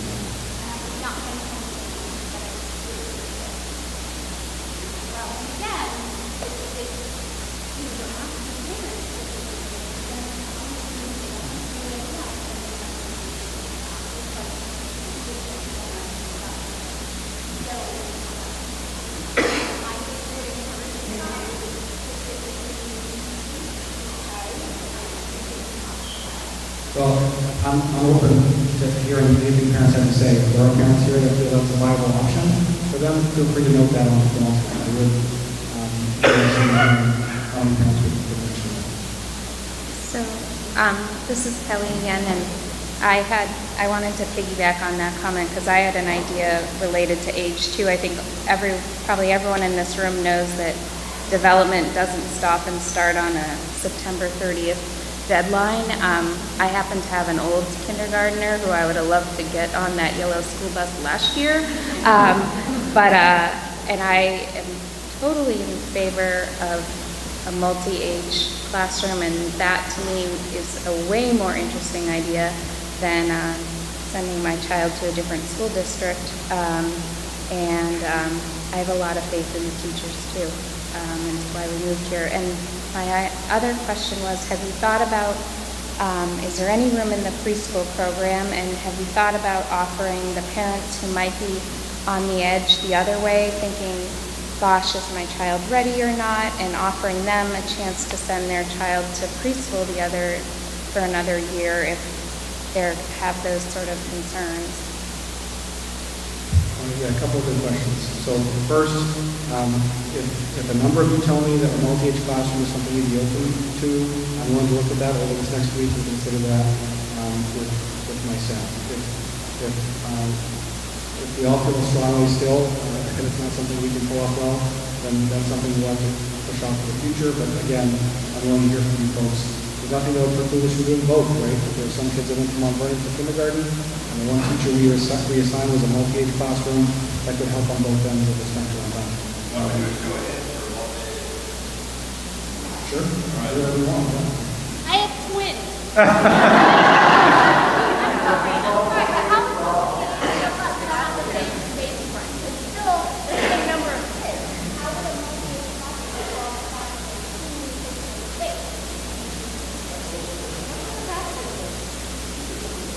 Yeah, so multi-age would only help with class size if the one teacher that we reassigned at one teaching position was a multi-age classroom and still some kids in it from Mount Vernon. That's how, I don't see how it affects class size without being building.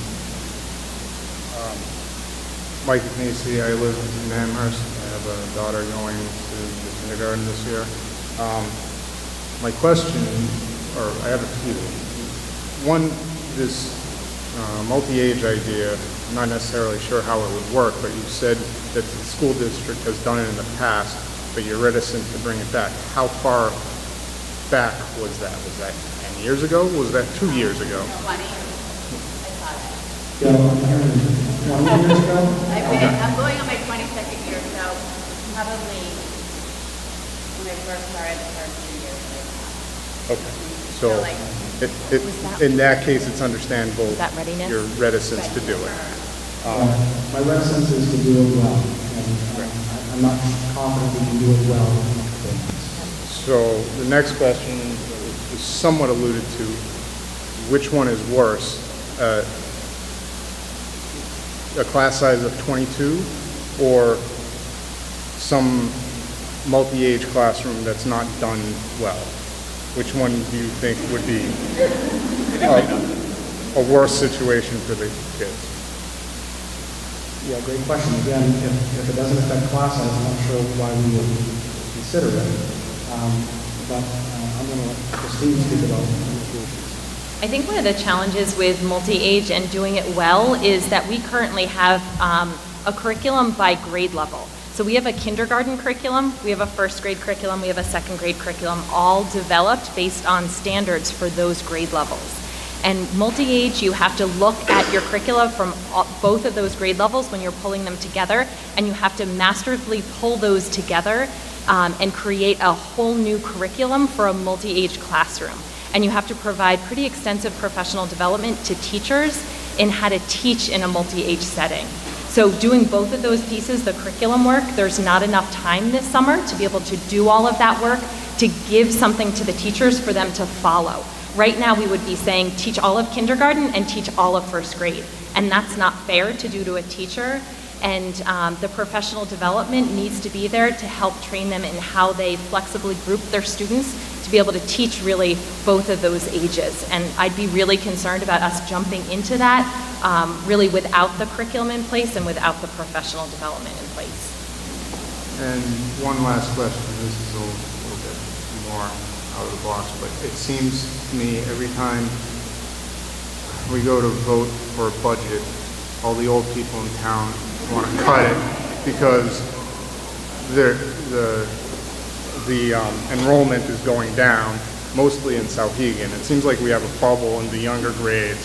Is there some more creative solution where we can spread that bubble out and push some of the space or teacher requirements up to where they apparently have too small of a class size or too much space? Yeah, another great question.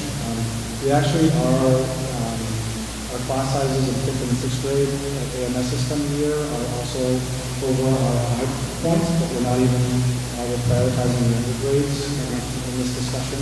Right now, so the middle school does not have space available either. The high school, maybe they can make space some way somehow. That's something that we consider as a short-term option after this coming school year. But there's nothing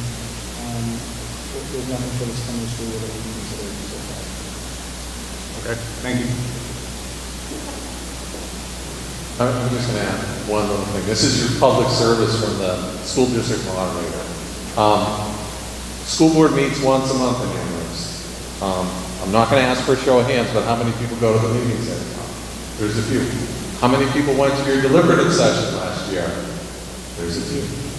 How many people voted? I hope you all did. I'm not asking for anything, but it's so important that you go to those. I moderated a deliberative session in Mount Vernon. We had 5 people, something like that. And so he got like 15 people last year. I didn't go to Amherst, but that's where your voice really counts in your meeting.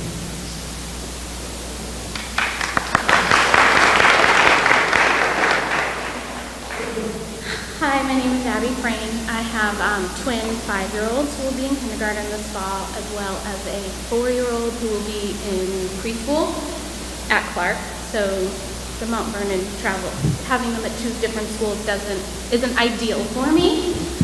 But I am interested in the multi-age classroom, and it seems that there are lots of educators and teachers here who might have some experience with it, and I was wondering if any of them might have some input on how that classroom would look, or if they thought it was feasible. Because again, it seems like the only option that was presented was coming to Mount Vernon. So I didn't know if you had talked with the teachers about a multi-level classroom. We did, but any of them, feel free to share any of your thoughts. If that's what some of us are interested in, I guess we would just like to hear what anybody thinks about from a teacher's perspective.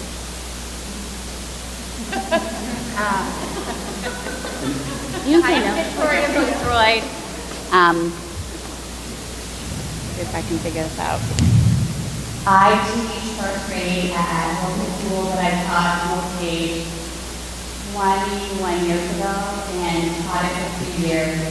That classroom was comprised of both readiness and first grade students, so children that weren't quite ready to go to first grade. So we called them beginners and continuers. So I had the continuers were sent to second grade the following year, and I had beginners for another year. So 21 years ago. So during that time, a lot of it was exposure for the younger students and mastery for the older students. We didn't have Common Core back then, but it was very beneficial. I have to say that I had another teacher that was also doing it. Sometimes we kind of bounce ideas off of each other. Truly, it's a great thing as long as it's planned out long ideas. You need time to plan because you have to follow 2 curriculums now, but you also want to make sure it's beneficial for all the students, your younger students, your older students, that everyone gains something from it. Welcome.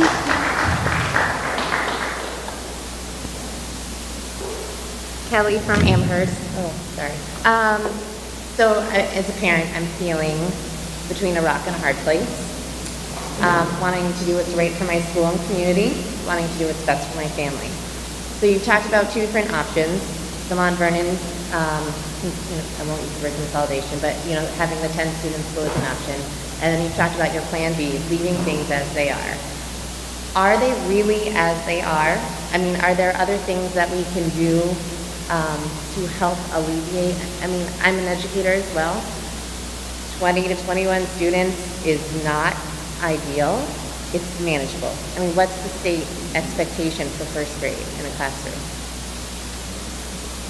26? No, it's lower than that. 24? It's on my other document. I'm saying that they're like, different for every grade level. Like, nobody wants a classroom that large, and our teachers have been doing this for 3 years with really high numbers, number of behaviors, and it's out of control. And I'm so happy that we have a board that is addressing this and realizing that something needs to change. It's a bigger issue that can be solved in the next 4 weeks. So I guess, do we do another year of what we've been doing and focus on the next? I guess I'm stuck on what are our plan B full raking options. Like, what else can we do to help these guys if this Mount Vernon doesn't go through? You can. Hi, so just want to mention that on one of the slides, Adam had walked through the timeline of this and what happened on each date. And he said it briefly, but I didn't explain it was not brief. Many of the kindergarten and first grade teachers that were available on the week of 4th of July were on vacation, came together and had a full 2-hour afternoon around the table to do just this. So I do want you to know that we have reached this over the goals. And all of us don't want to sleep. All of us have woken up at 2 o'clock in the morning. So I have the idea. I can do it. I myself volunteered to help teach multi-age. I was like, yeah, I can do this. Like, I'm ready. I got it. I got it. But it is different than it used to be. We do have grade level curriculum that we worked very hard to design, that was very intentional, thought out, planned out, and that took years to create. So to fix that in 4 weeks and do the best job for your children, it is feasible. As much as actually I want everyone to do it, I was kind of, yeah, it's not feasible, I don't want to do it. But I understand we want to do it right. So I want to share that with you, be transparent as we talk about where we are with it. We really have thought all this through. And the other thing that's the class size, and I heard someone say I don't number guy, but that number doesn't mean what's in front of us. What's in front of us are children that are coming to us with different needs and different experiences, different skills they have in math. Some of us may think you should be ready for math and look at the curriculum and when I open that up and okay, now there's two positions and damn, I got it. But that's not what it's all about. There's so much in social emotional now that is different than it was even 5 years ago. The challenges that children are coming with, the anxiety, the different stress, depression that children are coming on, there's so much different, so many different challenges that we're facing now that if I want to do the best job that I know I can do, I have to know I can't do it for free. And I really just have to speak to that because it's just not about your children aren't rigid, they're people, and we want to do the best for them, but we simply are one person who can't do it. So I just want to really know that.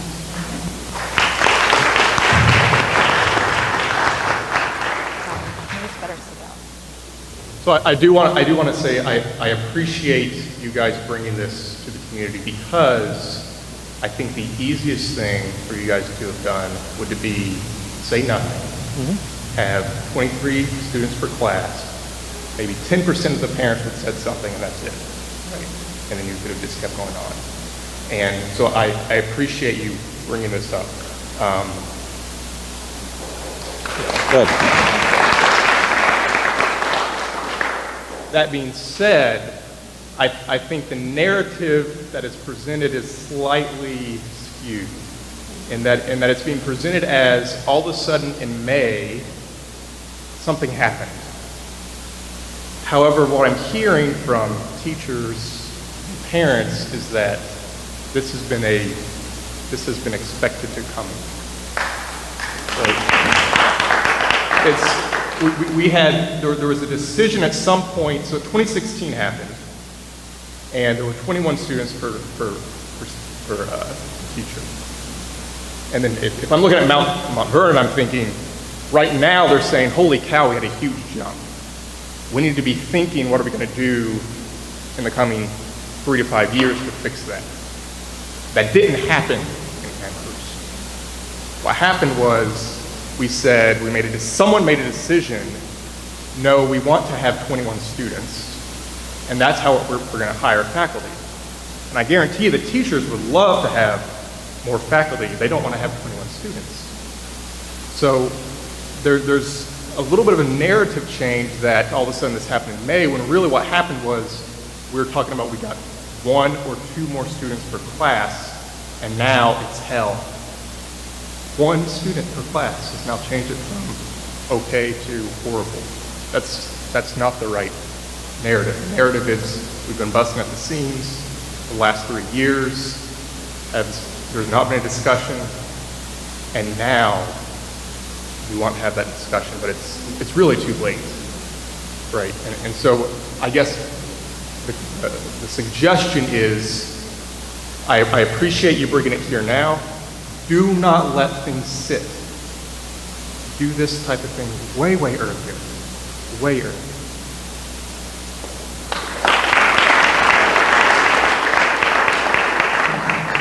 So I want to respond to that. In every school district I've been in the past, when it's come to developing a budget, I've always started with enrollment to determine what we need to start with in terms of classroom teachers. You can assume that process has happened these last 2 years when I was here as well. But I was not the final arbiter in that discussion. I will tell you, my first day on the job, I held a meeting with school board members to say, this is an issue that cannot continue. It's near and dear to me personally. Some advice I got from people who I look up to, who I bounce this off of, was You know you're going to get 100 people that come out, most of which are going to be very upset with you for bringing this issue forward.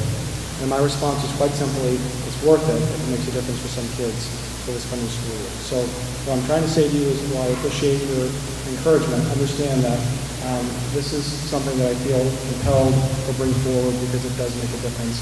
And while I'm late to the game now, it's not something I'll ever be late to in the future because I'll have the ability to kind of direct that movement. Who was on the school board in 2016 that has been making decisions about that? Well, you know, the school board gets limited.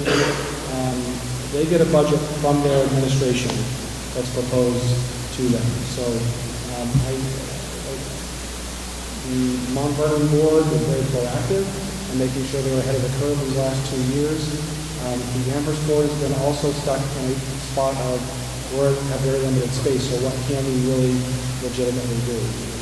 But they have turned a corner and said, let's look at this, let's dive in, and they were, most of them were willing to even attack it this summer, even with the understanding that people are going to rightly criticize us for being late to the table. But we, from my estimation, late is better than nothing. Please be honest about that. Don't come tell us it was a surprise. It wasn't. I don't think anyone's telling me it's a surprise. I think what I said to you was, in May, we started alerting the board, this is something to look at. And that was after the kindergarten registrations were coming in, and they were coming in at a brisk pace than we anticipated. Kristen from Mount Vernon. I just wanted to point out that we here in Mount Vernon, granted, yes, we moved into this knowing this, that we have this little school and we have the young ones there. And this is new for you folks, but our kids, I have a 6th grader now going into 7th grade, and now going to AMS, and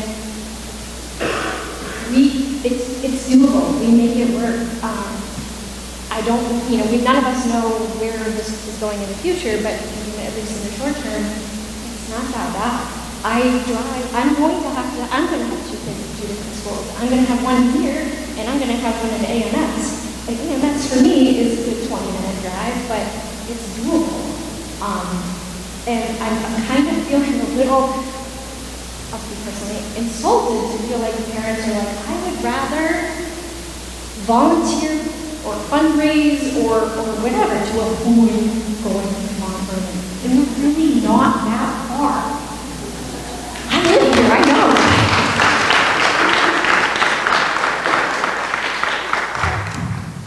So oh my God, I lost some goals in Mount Vernon because of this stupid.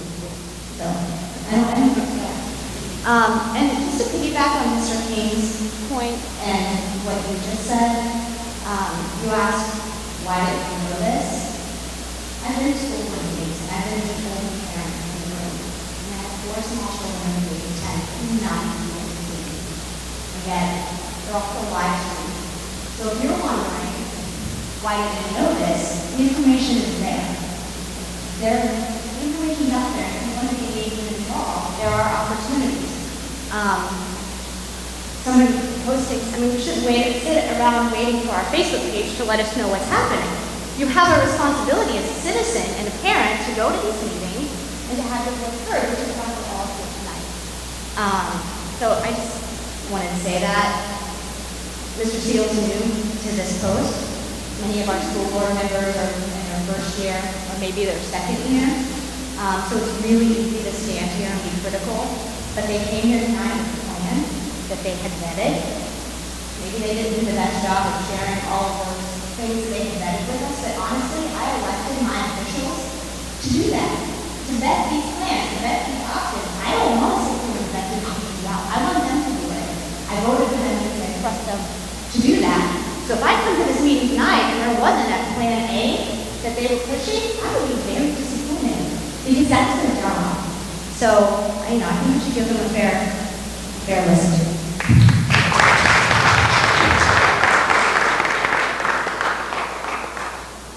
Oh, good, it's my side. Great. Okay. Hi, my name's Amanda. I live in Amherst. I moved here from Connecticut. I don't know what's going on. I have a 2-year-old and a 5-year-old, okay? I'm scared to death to send my 5-year-old to kindergarten, and it is wherever he goes, okay? Here's the deal. I I can't get to school board meetings. I barely get a shower in, okay? That's why I read the meetings, okay? I vote. No issue. I just don't think I have no issue with Montgomery. I'm happy to send my children there. Lovely. I need consistency. That's what I need. I need continuity. I've already been to the Amherst, open house. I met the principal. I met the Terry April. I finally feel comfortable, like, knowing people because I'm so scared to send my children anywhere in this day and age. So all I'm looking for is some kind of continuity. There are lots of parents who've been here for years, and that's awesome. And I'm so excited for you, but honestly, I have fear, anxiety. Like, I just want to do what's best for my son, and I just want to know everything. I want to know it all. So if you have concrete information, here's a plan, here's what we would do, here's the layout of the day, here's what Mount Vernon School looks like. That's what I want. That's my thank you.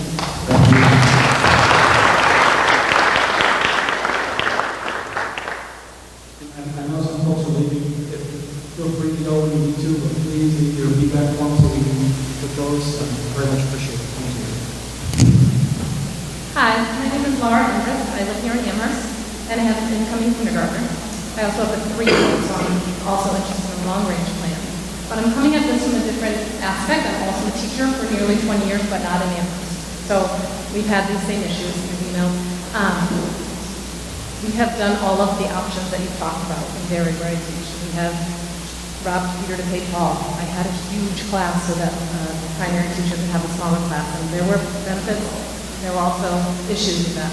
I think one thing that I don't take for granted living in this town is that there is a paraprofessional in every classroom, and that is huge because that wasn't on the chart, and that isn't happening in most school districts as far as I know. I teach 4th grade, so I know that's different in kindergarten and 1st grade, and I would be interested in multi-age. My daughter would be a good candidate or something like that, and I know that part at this point in the school year. So I just want to applaud you, and the final thing to say is I taught special education for 15 years before teaching in a classroom. The fact that you very quickly said we are not taking from our interventionists just made me want to give you a standing ovation because there are some students that really just need the extra help, and in so many districts we are increasing caseloads of those teachers. So while my daughter is not somebody who's on track to need that extra help, I would hate for that to be something that was up on the table tonight. So I thank you for that.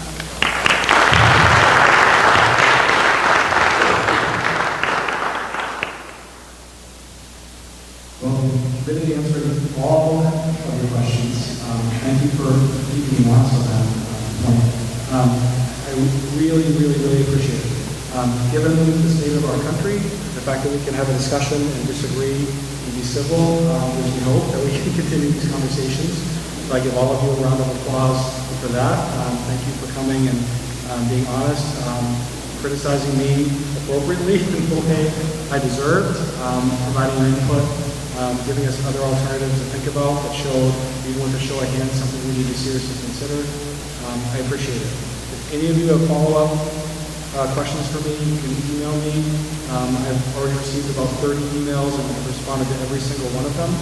I'll respond to you as well, and it has shaped my thought process. Where we thought we were a couple of weeks ago to where we are today has shifted already, and it has for me tonight as well in some ways. So thank you for that. Email me. Please leave the feedback form. If you want to see the classroom that's here, it's right out this door and at the other end of the lobby. Anybody can go take a look at that before you leave. And I will stay here until the last one of you has had your question answered by me if you want to stay and discuss afterwards. So thank you. It seems like this is the end, but again, I will stay until each of you are satisfied. Thank you. Thanks, Adam. I just want to say just a real quick wrap up. It sounds like there's two things that need to happen here. One is there needs to be a long-term solution so that we're not doing something out of the box next year. And I'm sure that Adam, are you going to come up with a plan for how to address this next year? Yes. The second thing is, there's sort of a proposal on the table. And in order for it to work, it would need some volunteers. If it doesn't work for you, that's fine. I totally understand. If I lived next to the village school, I wouldn't want to drive my kid down to Clark Wilkins or something like that. But for some people, it may work. So I guess the point I would like to make is, if it doesn't work for you, but it may work for someone else, don't discourage them, because if we only need, or the district only needs 10 people or so for this that would work, and it would solve problems in both districts. So that's my point. And please fill out the questionnaires, and please go to your school board meetings. That's how I got started in this 20 years ago, and I don't regret it at all.